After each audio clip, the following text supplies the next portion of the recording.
Rachel Reeves skewered on GMB as Martin Lewis rages. It's incredibly damaging.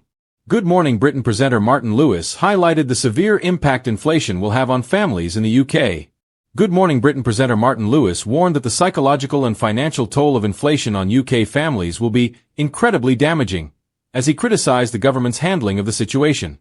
On Tuesday, October 15th, the International Monetary Fund (IMF) said UK inflation will soar to the highest level among G7 nations in 2025 and 2026, largely driven by rising energy and utility costs.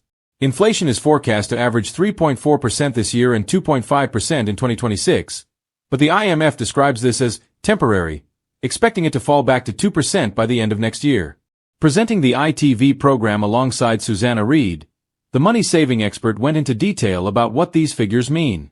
He explained, "The problem with inflation is if you talk about 3.6% this year and 2.5% next year, it sounds high, but it doesn't sound too high. But inflation is a cumulative measure.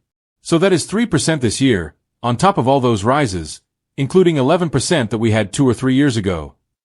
He continued, "Our prices are going up on top of already the huge heights that we had.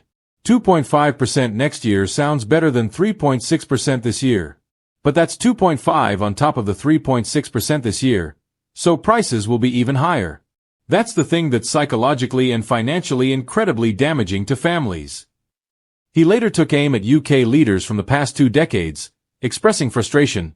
"Let's be really honest. We have been lied to for 20 years by politicians of all parties that they can cut taxes and increase public spending. They can't, and therefore they do it for electoral reasons. But ultimately, it breaks the long-term fabric of the economy in this country." The presenter went on to explain that the government did not need to promise that they wouldn't raise taxes.